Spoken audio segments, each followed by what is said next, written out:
నమస్తే. శ్రీ మాత్రే నమః. శ్రీ గురుభ్యో నమః. మనకి ఖగోళ శాస్త్రంలో, జ్యోతిష్యంలో రకరకాల గ్రహాలు, కొంతమంది కొన్ని సంయోగాలు జరుగుతూ ఉండడము, అందులోనూ మరీ ముఖ్యంగా యోగాలు అనేవి మనకి కొన్ని కొన్ని గ్రహాలు కలవడం వల్ల విపరీతంగా యోగిస్తుంది. అది దేశకాలమాన పరిస్థితుల్లోనూ, ఇటు రాసుల పరంగా మనుషులకు మిశ్రమ ఫలితాలు ఇవ్వడము అది మనకి తెలిసిన విషయమే. అయితే ఇప్పుడు మనకి జూన్లో భాస్కర రాజ యోగము అనేది అత్యంత యోగించే ఈ యోగము సూర్యుడు బుధుడు వల్ల, అంటే వీరిద్దరి యొక్క సంయోగం వల్ల జరిగే ఈ భాస్కర రాజయోగం అనేది అత్యంత అత్యుత్తమమైన రాజయోగము. అయితే ఈ రాజయోగము సూర్యుడు బుధుడు కలయిక వల్ల ఎలా ఏర్పడుతోందంటే, బుధుడు సూర్యుని కంటే 28 డిగ్రీలకు మించి దూరం వెళ్తారు. వాళ్ళిద్దరి డిస్టెన్స్ 28 డిగ్రీస్ కి దూరంగా ఉండడం వల్ల ఈ రాజయోగం అనేది ఏర్పడుతోంది. అయితే దీనివల్ల మరొక విశేషం ఏంటంటే, బుధుడు సూర్యుడికి దగ్గరలో తిరిగే అవకాశం కూడా ఇక్కడ ఖగోళంలో ఏర్పడుతోంది. వీళ్ళిద్దరూ ఒకానొక సందర్భంలో ఈ తిరగడంలో మిథున రాశిలో కలుసుకోవడం వల్ల ఈ రాజయోగం అనేది ఏర్పడుతోంది. అయితే ఈ భాస్కర అంటే ఏంటంటే అత్యంత ప్రకాశవంతమైనది అనే అర్థం అన్నమాట. అయితే ఈ ప్రకాశవంతము, ఈ సాహసోపేతము, అంటే ఈ భాస్కర యోగము పట్టడం వల్ల ఇటు దేశానికి కానీ, లేదా అంటే ఒక వ్యక్తికి కానీ, ఒక సంస్థకు కానీ, లేదా అంటే ఒక సమాజానికి కానీ, ఎవరికి తీసుకున్నా సరే ఫలితాలు చాలా సాహసోపేతంగాను, తర్వాత ప్రతిభావంతమైన నిర్ణయాలు తీసుకోవడము, విజ్ఞానవంతమైన నిర్ణయాలు తీసుకోవడము, లేదా పనులు చేయడము, అంటే ఈ యొక్క ప్రభావము చాలా ఎక్కువగా మంచిగా కనపడము, దాంతో పాటు ఆర్థిక అభివృద్ధి ఎక్కువగా కలిగే అవకాశాలు ఈ భాస్కర రాజయోగంలో కనబడుతోంది. అది ఎప్పుడు జరుగుతోంది అంటే కనుక జూన్ నెలలో జరగబోతోంది. అయితే ఇది ఎలా ఏర్పడుతుంది అనే సంశయము రావచ్చు. అయితే ఈ యోగం ఏర్పడడానికి ముందుగా సూర్యుడు బుధుడు ఒకే కంజంక్షన్ లో ఉండాలి. అది మొదటి పాయింట్. తరువాత వీరిద్దరి మధ్య దృష్టి యొక్క సంబంధం కూడా ఒకే కోణంలో ఉండాలి. తరువాత ఈ ప్రధాన కంజంక్షను బుధుడు కంబస్ట్ అవ్వకూడదు. వీళ్ళిద్దరూ ఒకేలాగా ఉండాలి, కానీ అస్తంగతం మాత్రం అవ్వకుండా ఉంటేనే ఈ రాజయోగం యొక్క ఫలితాలు ఏర్పడతాయి. అయితే సూర్యుడికి సమీపంలో తక్కువ డిగ్రీస్ లో కనుక ఉంటే ఆ ప్రభావము సూర్యుడిని బలహీనపరచకూడదన్నమాట. ఇన్ని కండిషన్స్ మీద మనకి ఈ భాస్కర రాజయోగం ఏర్పడబోతోంది. అయితే ఈ భాస్కర రాజయోగము యొక్క ప్రభావము మనకి జూన్ మొదటి వారం నుంచి, అంటే జూన్ మొదలైన దగ్గర నుంచి సూర్యుడు బుధుడు ఇద్దరు కలిసి కరెక్ట్ కోణంలో, కరెక్ట్ అంటే ఒకే పర్ఫెక్ట్ గా వాళ్ళ యొక్క గ్రహ సంచారము మిథున రాశిలో జరగబోతోంది. అయితే దీని యొక్క ప్రభావము, ఈ యోగము యొక్క ప్రభావము 12 రాశుల మీద ఎలా ఉండబోతోంది అనేది ఒక అంశం అయితే, మరి దేశకాలమాన పరిస్థితుల్లోనూ రక్షణ, రాజకీయ, న్యాయ వ్యవస్థ, వాతావరణము, వ్యవసాయము, ఇలా ప్రతి ఒక్కటి మన అంశము మనకి ఉపయోగపడేది కదా. కేవలము 12 రాశులకే కాకుండా నేను చెప్పేది ప్రత్యేకంగా దేశంలో ఎలా ఉండబోతోంది, వాతావరణ పరంగా ఎలా ఉండబోతోంది, మన రక్షణ వ్యవస్థలో ఎలా ఉండబోతోంది, న్యాయపరంగా ఎలా ఉండబోతోంది, అండ్ రాజకీయ పరంగా ఎలా ఉండబోతోంది అనే ఈ అంశాలన్నిటినీ కూడా మీ అందరికీ తెలియాలి.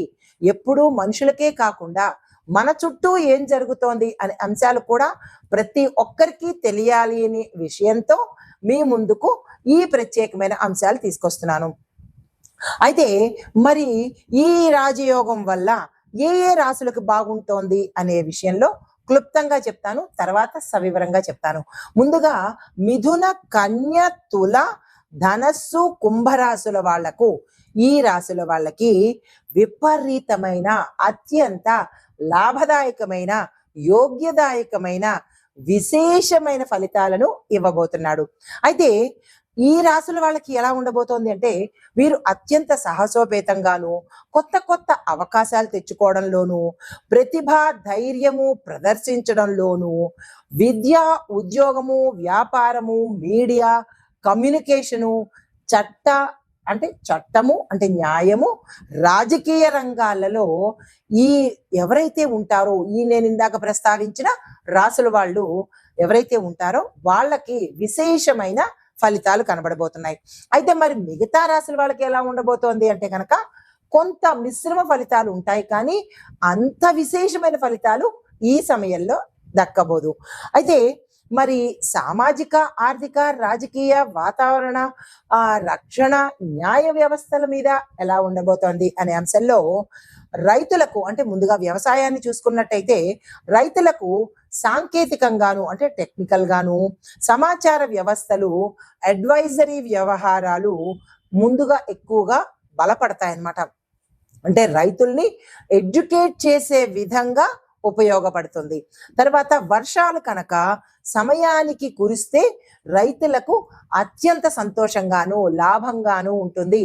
ప్రతి ఒక్క రైతు ఆనందంతో నాట్యమాడే సమయము ఈ రాజయోగం అన్నమాట. అయితే తర్వాత మరి ఆర్థిక వ్యవస్థ ఎలా ఉంటుంది అంటే కొత్త ఆవిష్కరణలు అంటే కొత్త కొత్త ఇన్వెన్షన్స్ ప్రవేశపెట్టడము, పెట్టుబడులతోనూ స్టార్టప్ కంపెనీలకు కమ్యూనికేషన్ రంగంలో ఉన్న సిచ్యుయేషన్స్ ఏవైతే ఉంటాయో వాటిలో ప్రొడక్టివిటీ గ్రోత్ అనేది కనబడుతుంది. తర్వాత ఎంఎస్ఎంఈ సంస్థలు, సాంకేతిక పరిశ్రమలు చాలా బలపడతాయి. తర్వాత సామాజిక వ్యవస్థ ఎలా ఉండబోతోందంటే యువతలో అత్యంత సాహసము, ధైర్యము, శక్తి, ఆత్మవిశ్వాసాలు పెరుగుతాయి. విద్య, పరిశోధన, కమ్యూనికేషన్ రంగాలలో కొత్త కొత్త ఇన్వెన్షన్స్ కూడా రాబోతున్నాయి. అయితే మరి న్యాయ వ్యవస్థ ఎలా ఉండబోతోంది అంటే కొత్త చట్టాలు మనకి పాలసీలుగా త్వరలో అమలు రాబోతున్నాయి. ఈ విషయాలు గుర్తుపెట్టుకోవాలి మీరు. అయితే ఇలాంటివన్నీ ఫ్యూచర్లో జరగబోయేవన్నీ మనకి ముందుగా తెలియచెప్పేదే జ్యోతిష్యం అండి. అందరూ అంటారు జ్యోతిష్యాన్ని నమ్మము అంటారు. కాదు, జ్యోతిష్యాన్ని నమ్మాలి. వాస్తవాలను మన కళ్ళకు కట్టినట్టుగా చెప్పేదే, ముందుగా జాగ్రత్త పడమని చెప్పేదే జ్యోతిష్యం అన్నమాట. అయితే మరి రాజకీయ వ్యవస్థ ఎలా ఉంటుంది అంటే కనుక నాయకత్వంలో మన లీడర్స్ లో దూకుడుతనము, కొత్త కొత్త విధానాలు కూడా ప్రవేశపెట్టబోతున్నారు. అయితే సోషల్ మీడియా, కమ్యూనికేషన్ రంగాలలో వివాదాలు, ప్రచారాలు కూడా ఎక్కువగా పెరుగుతాయంట. అంటే ఒకవైపు మంచి జరుగుతుంటే మరొక వైపు చెడు దుష్ప్రచారాలు కూడా జరిగే అవకాశాలు. కమ్యూనికేషన్ అంటే ఈ సోషల్ మీడియా, కమ్యూనికేషన్ రంగాలు మంచికి ఉపయోగించుకుంటే దేశం బాగుపడుతుంది, చెడుకు ఉపయోగించుకుంటే దేశం సర్వనాశనం అయిపోతుంది. కాబట్టి ప్రతి ఒక్కళ్ళు దేశ క్షేమం కోసం మాత్రమే పని చెయ్యాలి అనేది ఒక చిన్న రిక్వెస్ట్ అన్నమాట. అయితే మరి రక్షణ వ్యవస్థ ఎలా ఉండబోతోంది అంటే కనుక సైనిక వ్యవస్థలో కమ్యూనికేషన్ పెరుగుతుంది. సాంకేతిక రంగాలలో అంటే టెక్నాలజీ పరంగా అభివృద్ధి, గ్రోత్, డెవలప్మెంట్ కనబడుతోంది. సైబర్ సెక్యూరిటీ అంటే చాలా అభివృద్ధి అవుతుంది, బలపడుతుంది. ఇప్పుడు ఇవాళ రేపు చాలా సైబర్ క్రైమ్స్ ఎక్కువైపోతున్నాయి. దాన్ని కంట్రోల్ చేసి ప్రజలకు మంచి చేసే ఉద్దేశాలతో కొత్త కొత్త చట్టాలు కానీ, కొత్త కొత్త ప్రణాళికలు కానీ జరిగే అవకాశాలు ఈ భాస్కర రాజయోగంలో ఎక్కువగా కనబడుతోంది. అయితే కొన్ని ముఖ్య అంశాలు, చాలా ఇంపార్టెంట్ ఈవెంట్స్ నేను మీకు ఇప్పుడు చెప్పబోతున్నాను. భాస్కర ఈ రాజయోగం వల్ల ఇంటెలిజెన్స్, కమ్యూనికేషన్ స్కిల్స్, రచనా ప్రతిభ, న్యాయము, పాలిటిక్స్, టెక్నాలజీ ఈ రంగాలలో పెద్ద పెద్ద అవకాశాలు యువతకు వస్తాయన్నమాట. అంటే ఉద్యోగ అవకాశాలు కానీ, స్టార్టప్స్ పెట్టుకోవడం కానీ, ఈ దిశగా ఎవరైనా ప్రయత్నం చేస్తే కనుక మంచి ఆపర్చునిటీ వచ్చే అవకాశాలు ఎక్కువగా ఉన్నాయి. రెండో పాయింట్, మిథునము, కన్యా, తుల, ధనస్సు, కుంభరాశుల వారికి ఎక్కువగా గొప్ప గొప్ప అవకాశాలు వచ్చే దిశ కనపడుతోంది. ఈ రాశుల్లో ఉండేవారు ఎవరైనా సరే, ఏ రంగంలో ఉన్న వాళ్ళైనా సరే, మీ టాలెంట్ను ప్రదర్శించడం కానీ, కొత్త కొత్త అవకాశాలు వెతుక్కోవడం కానీ ఈ సమయంలో కనుక చేసినట్టయితే మీరు హై స్థాయికి వెళ్ళే అవకాశాలు చాలా ఎక్కువగా కనపడుతున్నాయి. దేశంలో చూసినట్టయితే ఇంకొక పాయింట్, ఆర్థిక వ్యవస్థ, రాజకీయాలు, సాంకేతిక రంగాలు కూడా చాలా స్ట్రాంగ్ అవుతాయి, బలపడతాయి అన్నమాట.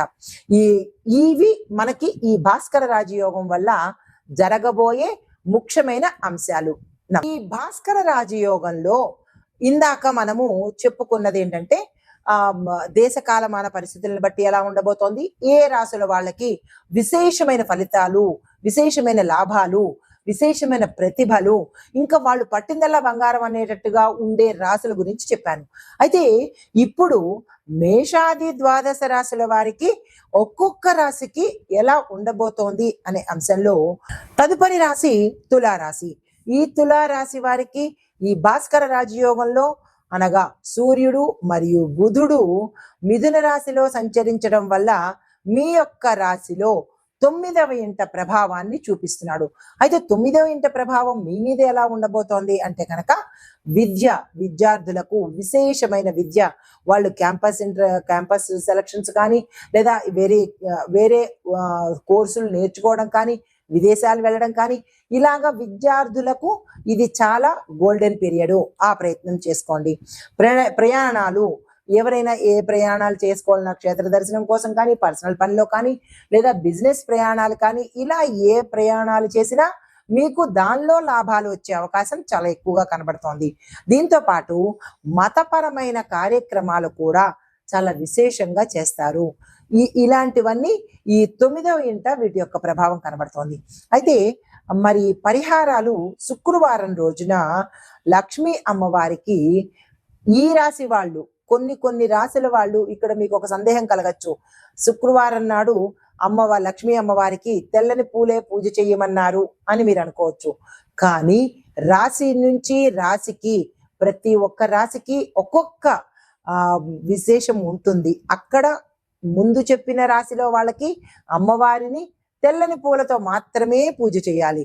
ఇక్కడికి ఈ రాశిలోకి వచ్చేటప్పటికి అమ్మవారిని గులాబీ పూలతో పూజ చేసినట్టయితే ధనపరమైన అడ్డంకులు కానీ, ఎవరైనా మీ ధనాన్ని దొంగిలించడం కానీ, స్కామ్ చేయడం కానీ, లేదా మీ దగ్గర తీసుకుని తిరిగి ఇవ్వకపోవడం కానీ, ఇలా ధనపరంగా ఏమైనా ఇబ్బందులు ఉంటే గులాబీ పూలతో కనుక పూజ చేస్తే ధన సంపద రావడంతో పాటు వదిలేసుకున్న ధనం కూడా మన దగ్గరికి వచ్చి చేరే అవకాశం కనబడుతోంది. ఈ విషయాన్ని ప్రతి ఒక్కళ్ళు గుర్తెరిగే ప్రయత్నం చేయండి. అక్కడ అలా చెప్పారు, ఇక్కడ ఇలా చెప్పారు అని వంకలు పెట్టకుండా, రాశి నుంచి రాశికి, మనిషి నుంచి మనిషికి ఫలితాలు కూడా తేడా ఉంటాయి. అక్కడ వీళ్ళిద్దరూ ముందు చెప్పినట్టుగా ఆ రాశిలో ఈ బుధుడు, సూర్యుడు వేరే ఇంట్లో సంచారం చేస్తున్నారు, మరి ఆ ఫలితాలు వేరేగా ఉంటాయి కదా. అలాగే ప్రతి దానిలోనూ ఒక్కొక్క విశేషం ఉంటుంది. దానికి తగ్గట్టుగా పరిహారాలు కూడా చెప్పడం జరిగింది. అయితే ఈ గులాబీ పూలతో పూజ చేయడం వల్ల ముళ్ళు తీసేసి చెయ్యండి. అంటే ముళ్ళు ఉన్న గులాబీ పూలతో అమ్మవారికి పూజ చేయకండి. ముళ్ళు దగ్గర కట్ చేసి ముళ్ళు లేని భాగాన్ని తీసుకొని అమ్మవారికి పూజ చేసినట్టయితే ధనపరమైన ఇబ్బందులు కానీ, లేదా అంటే దొంగతనాలు కానీ, ఇలా మీరు ధనపరంగా ఏ ఇబ్బందులు పడుతున్నారో అవి తొలగిపోయే అవకాశము, సానుకూలమైన ఫలితాలు పొందే అవకాశము కనబడుతోంది. నమస్తే.